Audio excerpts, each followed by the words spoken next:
बिस्मिल्लाहिर्रहमानिर्रहीम, अस्सलाम वालेकुम।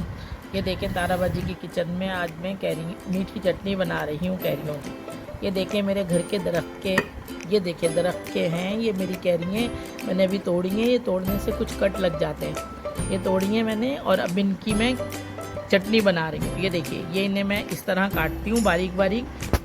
कैरी मैंने छील ली है। अब ये देखिए इसका, ये मैं इस तरह काट रही हूँ, इस तरह कटेंगी ये, इस तरह काट के और इनका मुरब्बा ये इस तरह कैरियों को काटना है। ये देखिए, ये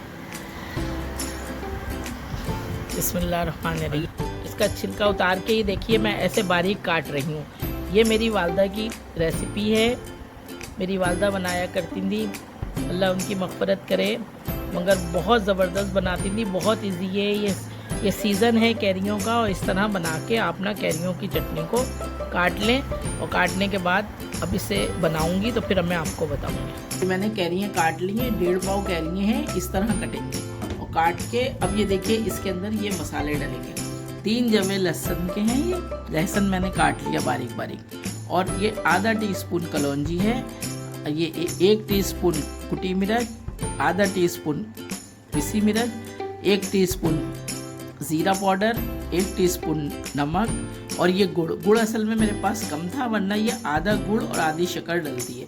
ये गुड़ है, ये मैं डाल रही हूँ, ये सब चीज़ें इसमें डाल रही हूँ। ये देखिए ये सब,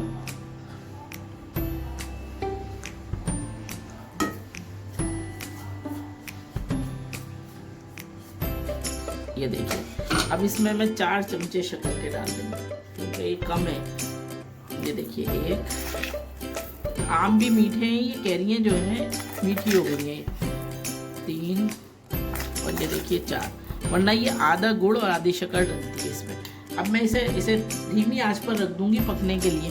देखिए अपना पानी छोड़ेंगे और ये खुद गल जाएंगी। जब गल जाएंगी तो फिर बस मैं उतार लूँगी। इसे कम से कम आधा घंटे तक पकना है धीमी आँच पर। ये देखिए, ये धीमी आँच है, इस आँच पर इन्हें पकने देना है आधा घंटे तक। ये पकती रहेंगी, इनको ढक दूँगी। ये देखें मैंने धीमी आंच पे रख दिया, मैंने मिक्स कर दे रही हूँ। ये अपने ही पानी में गल जाएंगी। इनको धीमी आंच पे, मगर इन्हें बार बार देखना है कि लगे ना ये अपना पानी छोड़ेंगी, शक्कर अपना पानी छोड़ेगा, गुड़ अपना पानी छोड़ेगा। ये देखिए, और ये सब मसाला ये सब मिक्स करके और बिल्कुल धीमी आंच पे रख देना। इसमें कुछ नहीं डालना है, छोड़ लेंगे। ये चलाना ज़रूरी है इसलिए कि नीचे ना लगे। अब ये अपना पानी छोड़ेंगी, इन्हें ढक दूंगी, ढकूंगी तो ये पानी अपना छोड़ेंगी। इन्हें हर 5-10 मिनट के बाद चेक करना है इनको। फिर ये आधा घंटे तक इन्हें दम पे लगाना है। जब ये गल जाएंगी तो इन्हें उतारूंगी। इतने मज़े की होती है, ये मेरी वालदा की रेसिपी है, बहुत ज़बरदस्त। ये पराठों के साथ सुबह नाश्ते में खाएँ, बहुत मज़ा आएगा। कैरियों ने अपना, ये देखिए अब ये गल रही हैं। जब ये गल जाएंगी जब मैं उतारूँगी, ये देखिए ये अपना पानी छोड़ा है। इन्हें चलाना है हर 5 मिनट के बाद, इनको चेक करना है, नहीं तो ये नीचे लग जाएगी। ये देखिए पानी छोड़ा, ये देखें मैं चला रही हूँ अभी ये गली नहीं है, अभी भी सही, ये प्योर पकेंगे। इन्हें कम से कम आधा घंटा पकना है इनकी आँच पर।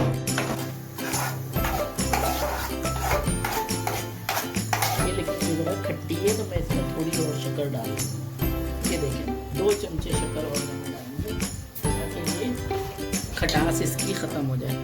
गुड़ डलता है इसमें, आधा गुड़ और आधी शक्कर। मेरे पास गुड़ नहीं था इसलिए मैंने शक्कर डाली है। अब ये देखिए ये बस पक गई है। बस ये देखिए मैंने चूल्हा बंद कर दिया है और ये तैयार हो गई है। ये देखिए अब मैं इसे डिश आउट करती हूँ, आप देखिएगा। ये देखिए बिल्कुल तैयार हो गई है।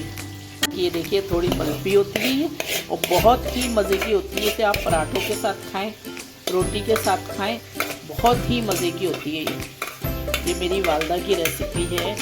आप दुआओं में याद रखिएगा मुझे। ये देखिए ये आप घर में ज़रूर बनाइएगा, मुझे बताइएगा कैसी बनी। आप मुझे सब्सक्राइब करें, लाइक करें, कमेंट करें और दुआओं में याद रखें। अब मैं अगली वीडियो में मिलती हूँ। अल्लाह हाफ़िज़।